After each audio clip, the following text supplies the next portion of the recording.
안녕하세요. 이번 차시는 일제강점기의 가장 마지막 부분이 되겠습니다.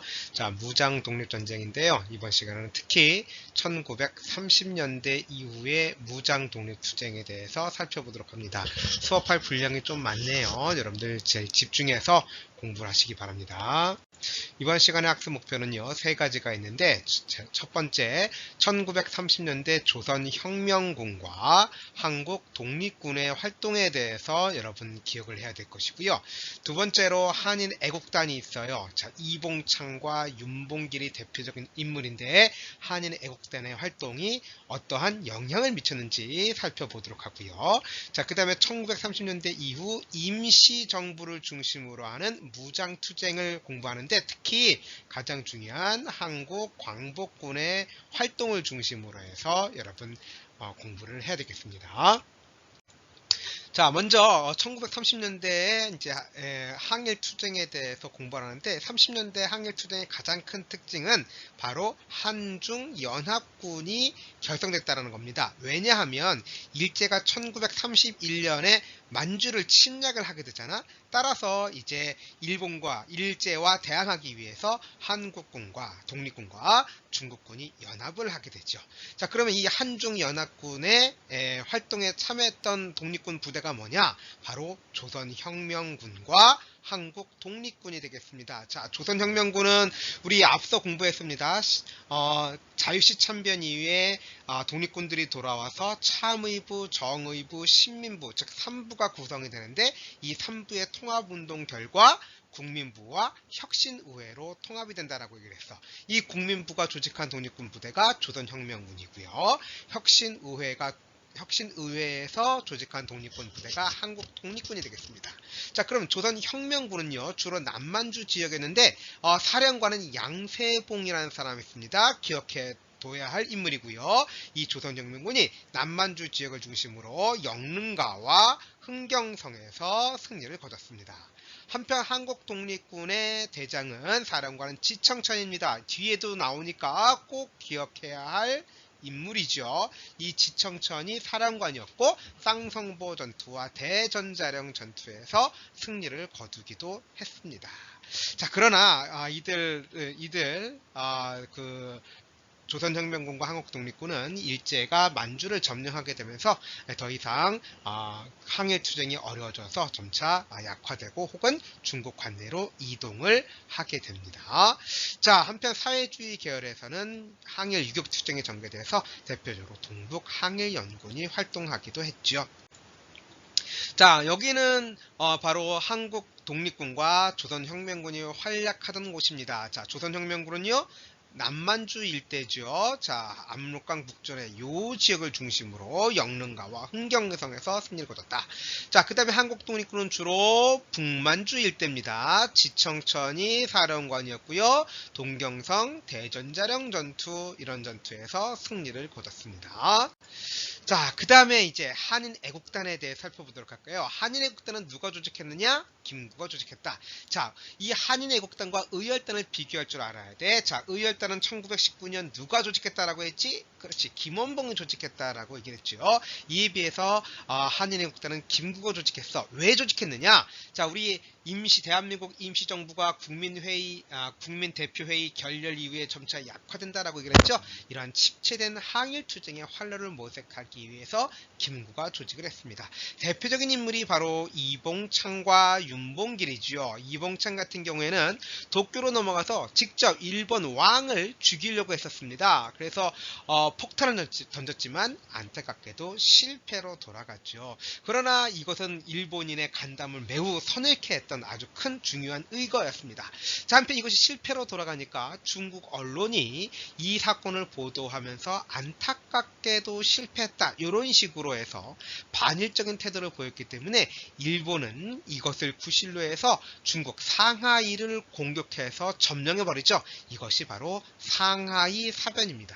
자, 이봉창 의사의 의거로 인해서 상하이 사변이 일어나게 되었고, 자, 이 상하이 사변에서 일본이 승리를 거두게 됩니다. 또 중국군은 패배를 하게 되는 것이죠. 자, 이 상하이 사변을 승리로 이끈 일본은요, 상하이 훈코공원에서 전승 축하 기념식을 개최를 하게 됩니다. 자, 이것을 기회로 해서 다시 윤봉길이 이 축하 기념식장에서 또 다시 폭탄을 던져서 일본 시라가와 육군 대장을 비롯한 수많은 주요 인물들을 폭살을 시켜버리는 아주 중요한 의거가 이때 벌어지게 됩니다. 자, 한편 이것이 성공으로 거두게 되면서 중국 국민당의 장제스는 100만 중국 군대가 하지 못하는 일을 한 명의 조선 청년이 했다라고 해서 이제 이 의거를 매우 치하를 했고, 이것은 결국 중국 정부가 대한민국 임시정부를 지원하는 기계 되었고, 결정적으로 이제 대한민국 임시정부 산하에 한국광복군이 결성되게 되는 아주 중요한 이 의거였다라는 것을 여러분들이 기억을 하시면 되겠습니다. 자, 한편 1930년대에는 민족주의 계열, 사회주의 계열, 즉 이념을 떠나서 서로 연합하자, 통일 전선을 만들자라는 움직임도 나타났는데, 그 결과 결성되는 단체가 바로 민족혁명당입니다. 자, 이 민족혁명단은요, 자, 의열단 누가 조직했듯이 바로 김원봉이지. 의열단이라든가 한국독립당과 같은 민족주의 계열과 사회주의 계열이 연대해서 만든 중국 관내 최대 규모의 통일 전선정당이다라고 하는 의의를 가지고 있죠. 그런데 여기에 김구를 비롯한 임시정부는 불참을 하게 됩니다. 왜냐하면 김구는 뭐예요? 자, 민족주의 계열, 사회주의 계열 연합하는 거 좋다 이겁니다. 그렇지만 어디를 중심으로 해서? 대한민국 임시정부를 중심으로 해서 뭉쳐야 된다라는 것을 주장을 했기 때문에 결국은 이 김구는 이 민족혁명당에 참여하지 않게 되는 거죠. 자, 그런데 이 민족혁명당이 김원봉이 중심이 된 의열단이 이제 당권을 장악하다 보니까 또 일부 우파, 조소왕이라든가 지청천 이런 사람들이 탈당하게 되면서 통일전선 선택은 약화됐습니다. 자, 이 이후에 민족혁명당은요, 그 독립군 부대를 다시 만들게 되는데, 왜냐하면 일본이 1937년에 중일전쟁을 일으키잖아. 중일전쟁을 일으켜서 일본군이 중국 관내로 들어오게 된 거야. 그래서 이제 중국 관내로 들어온 일본군과 싸우기 위해서 민족혁명당 산하에 독자적인 독립군 부대를 만드는데, 이것이 조선의용대였습니다. 자, 이 조선의용대도 시험에 정말 잘 나옵니다. 중국 관내 최초의 무장 독립군이다라는 거 꼭 기억합시다. 자, 특히 이 조선의용대는 중국 국민당 정부의 지원을 받으면서 항일투쟁을 전개한다라는 거 기억해 두도록 하고요. 자, 한편 이 대한민국 임시정부는 여기 참여하지 않는다라고 얘기를 했죠. 자, 대한민국 임시정부는 상하이 사변 이후에 국민당과 함께 이제 그 근거지를 옮기게 되죠. 상하이를 일본이 점령을 했기 때문에 상하이를 중심으로 활동을 할 수가 없었고, 결국 일본의 공격을 피해서 이렇게 계속해서 피해 다니다가 1940년 충칭에 정착을 하게 됩니다.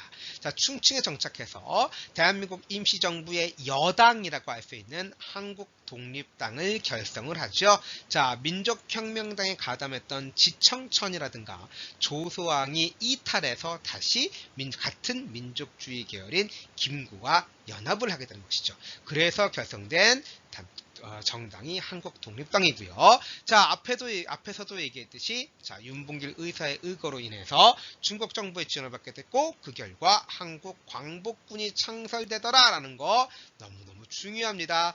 총사는 그는 누구였느냐? 지청천. 꼭 알아두도록 하고요. 1941년에는 삼균주의를 바탕으로 한 건국 강령을 발표했습니다. 자, 삼균제도는 조소왕이 주장한 것인데, 정치, 경제, 교육의 균등을 주장하는 그러한 내용을 담고 있는 것이죠. 자, 그리고 특히 중요한 일이 조선의용대가 민족혁명당에 무장 독립군이다라고 얘기를 했죠. 자, 그런데 이 조선 의용대가 1942년에는 좀 나눠져요. 그래서 조선 의용대의 대다수는 북쪽 화북 지방으로 이동해서 나중에 조선 의용군이 되고요. 김원봉을 중심으로 하는 지휘부라든가 일부 병력은 이제 한국 광복군에 가담을 하게 되면서 한국 광복군의 규모가 매우 커지게 됩니다. 결국 이것은 임시정부를 중심으로 해서 민족주의 계열과 사회주의 계열이 참여한다라는 얘기니까 통일 전선 임시정부가 수립됐다라고 하는 그런 의미를 가지고 있습니다. 자, 이런 내용도 꼭 알아두도록 하십시오. 1942년에 김원봉을 비롯한 조선 의용대가 참여하게 되면서 통일전선 임시정부가 상립됐다는 거. 자, 한편 우리 아주 시험에 잘 나오는 한국 광복군의 활약에 대해서 살펴보도록 합시다. 중요합니다. 한국 광복군, 자, 1940년 충칭에서 창설됐고요. 사령관 누구야? 그렇지, 지청천이죠.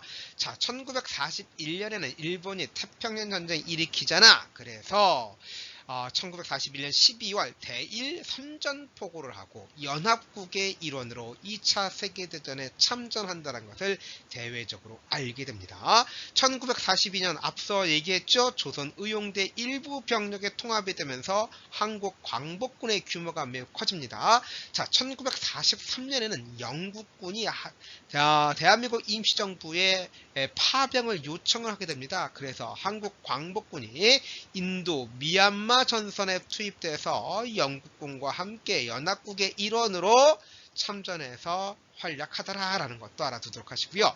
1945년에는 미국 OSS와 협약을 맺어서 국내 진입작전을 전개를 하게 됩니다. 그러니까 한국 광복군이 이제 비밀리에 국내로 들어와서 일본의 산업시설이라든가 군사시설을 파괴하게 되면 그 다음에 미군이 들어오는 그러한 작전을 세우게 된 거예요.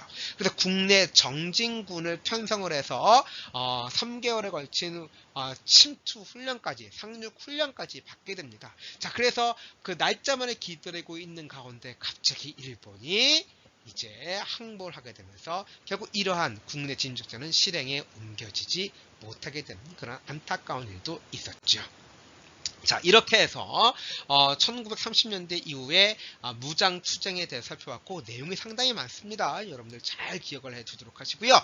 자, 이번 시간까지 해서 일제강점기가 마치고요. 다음 시간부터는 이제 해방 이후 현대사로 들어가서 해방 이후를 공부하도록 될 겁니다. 그래서 광복과 미소군정, 그 다음에 통일정부 수립운동 이 두 가지 내용에 대해서 공부하겠습니다. 자, 수업 열심히 들어서 고맙고요. 자, 수업 시간에 만납시다. 안녕.